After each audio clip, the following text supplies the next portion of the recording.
speaker this morning is no stranger to the plight of survivors.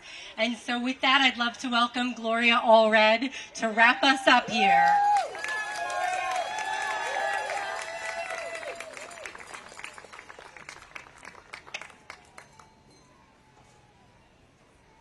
Give a big round of applause to all the survivors and all the victims and all the supporters today.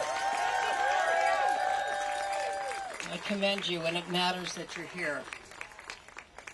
Let me just say, your voice is important, but power only recognizes power. And for many years, we have not exercised our power in a way that help win change. And you all and we all have been betrayed. I represent Alicia Arden and 26 other brave survivors of Jeffrey Epstein and some of Ghislaine Maxwell. And in 1997, my client Alicia Arden went to the police in Santa Monica and said that she had been the victim of sexually inappropriate conduct by Jeffrey Epstein when he invited her to be auditioning for Victoria's Secret catalog. And she went to the police, and they said, why don't you think about it before you file a police report? She thought about it and came back the following week and filed the first documented police report against Jeffrey Epstein in 1997. And you all were betrayed because there was no prosecution. Believe women. Let's hear it. Believe women. Believe women. Believe women.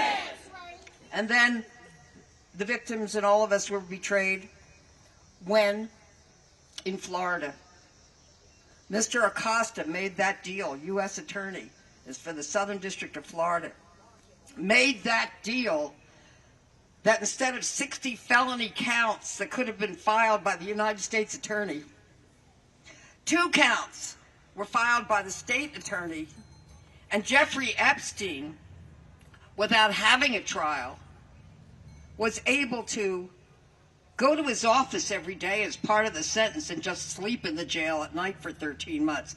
Is that justice? No! You were betrayed. And then, of course, there was New York.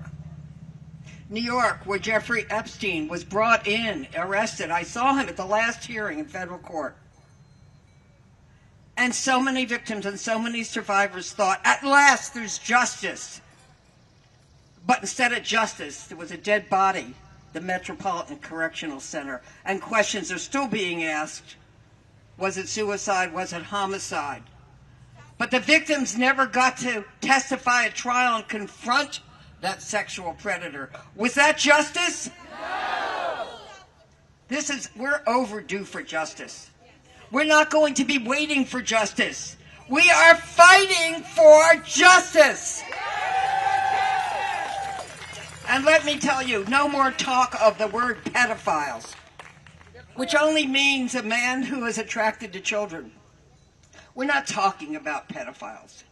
We're talking about sexual predators and child molesters. Let's get the word in about what the crime was that they committed.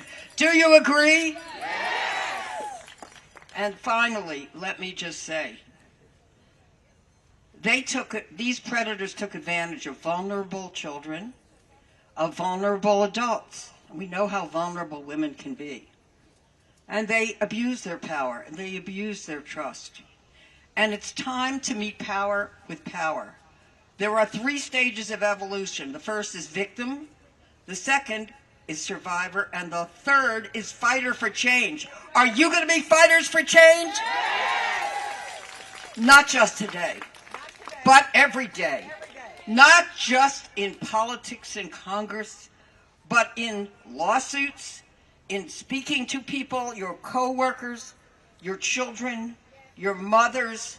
Help them, support them to stand up to win justice, because nobody has ever given women and children any rights. We've always had to fight to win them.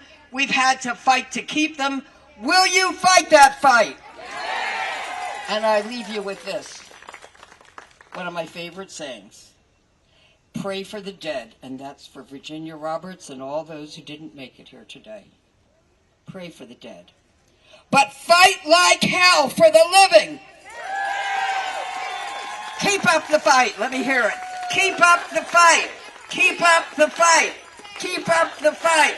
Keep up the fight. Thank you very much.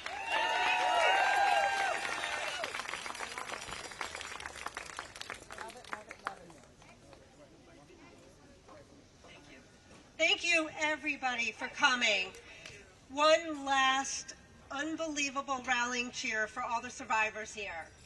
What do we want?